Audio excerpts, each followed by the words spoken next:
Good morning and a very happy Easter to you all. What a wonderful time of year it is, in spite of the difficulties that we're all going through at the moment.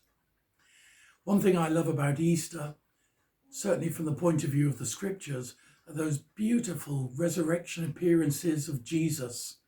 They are so ordinary in so many ways, and yet so full of life and vitality. They spur us on to new things.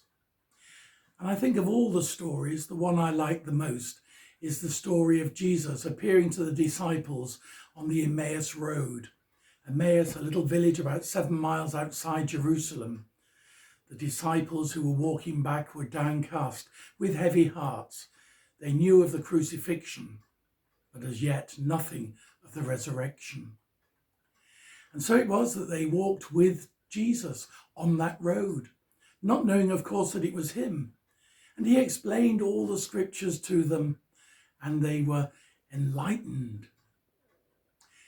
They made us to go to the village where they lived, and they asked Jesus to stay the night. Can I just read you a verse or two?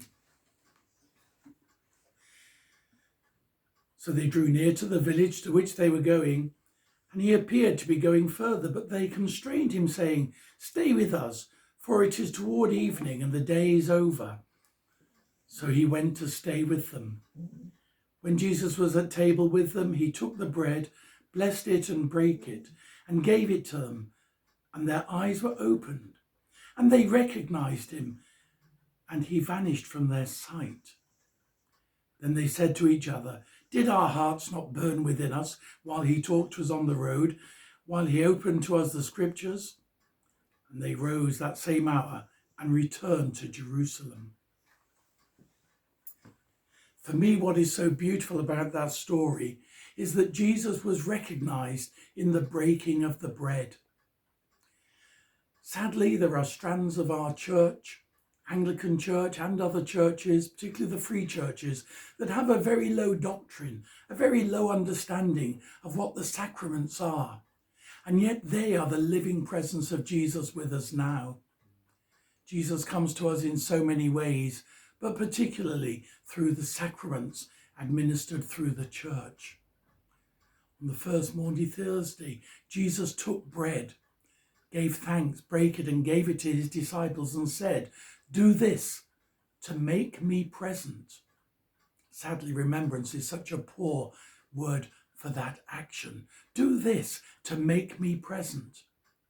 And here on the Emmaus Road, Jesus goes in with the disciples, takes the bread, blesses it, breaks it again, and then vanishes from their sight. That's odd. That's very strange. Except that Jesus knew that they recognized him in the breaking of the bread, and there was no longer any need for his physical presence. So it is, the sacrament of Holy Communion, the Eucharist, the Mass, whatever name we give it, was established. Jesus present in bread and wine, in this sacramental meal. And not a memorial meal, not a meal of remembrance, but a meal to make him present among us. And I suppose that these days are a sadness, because we can't gather together around the altar in our beloved church. We can't gather and share this meal. We can't make Christ present in this unique way.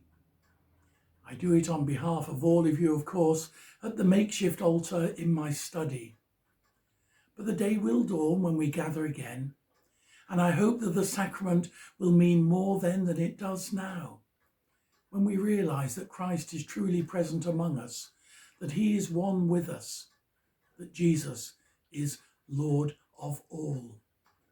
And so the Emmaus Road is a story that tells us about the value of the sacraments of the church, that Jesus is present, not in that physical form looking like one of us, but in the form of the sacrament, in bread and wine, in his body and blood. Do this to make me present.